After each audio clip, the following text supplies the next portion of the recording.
नमस्कार दोस्तों। मायके भी ससुराल जैसा होता।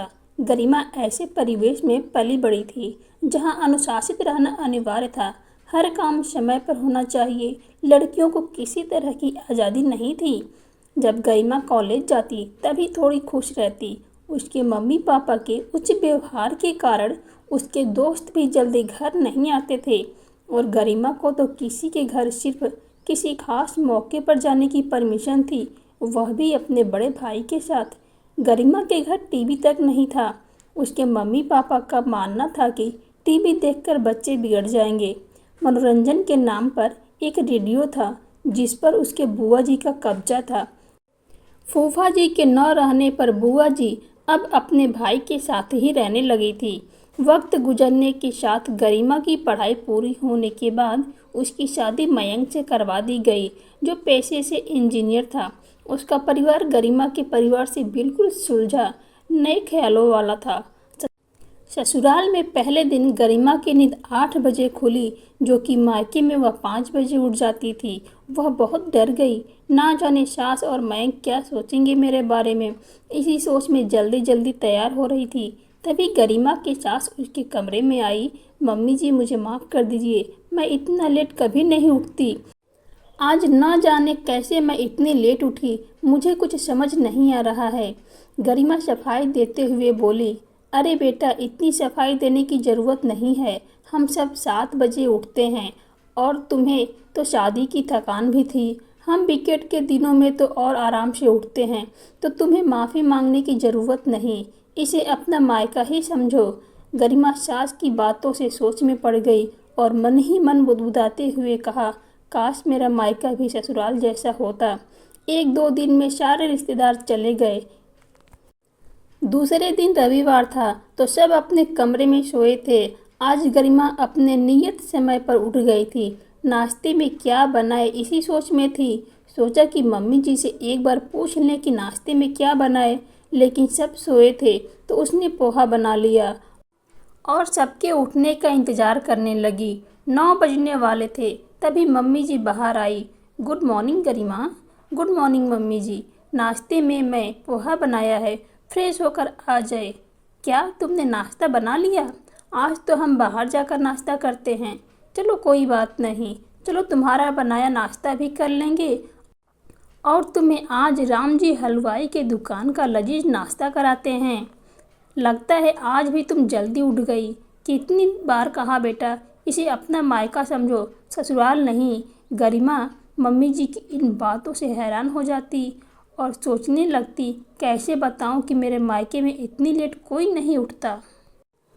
एक बार मैं लेट उठी तो बुआ जी ने कितना डांटा था, पर यहाँ तो कोई बंदिश ही नहीं है। धीरे धीरे गरिमा खुलकर जीना सीख गई। अब उसकी सारी हिचक चली गई। सास के रूप में ही माँ मिल गई थी। उसे मायका तो भूल ही गई थी। एक दिन उसके मायके से बुलावा आया। ना चाहते हुए भी गरिमा को जाना पड़ रहा था। खैर गई। वहाँ जाकर फिर से वही रूटीन फॉलो करना पड़ रहा था। घर में बंद हो गई थी। उसकी मन अब अपने ससुराल में ही लगा रहता था। सब उसे बहुत प्यार जो करते थे। गरिमा की दोस्त रीमा उससे मिलने आई और ससुराल के बारे में पूछा तो गरिमा ने कहा, मैं तो कहती हूँ कि भगवान करे हर लड़की को ऐसा ही ससुराल मिले। मेरे ससुराल में कोई बंदिश नहीं। मम्मी जी बिल्कुल मेरी दोस्त की तरह रहती हैं। ऐसा भी ससुराल होता है क्या? रीमा ने हैरान होते हुए कहा, मेरी दीदी तो अपने ससुराल में इतना करने के बाद भी ताना सुनती हैं।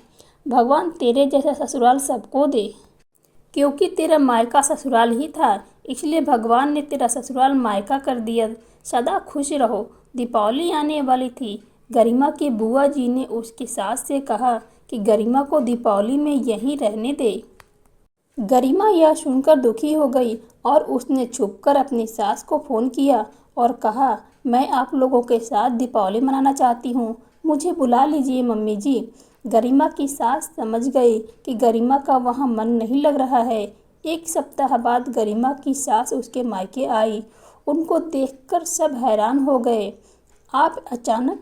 पहले बताया होता तो हम आपको लेने आ जाते, गरिमा के पापा ने कहा। क्या कहें, अब गरिमा के बिना मन ही नहीं लग रहा था तो मिलने चले आए।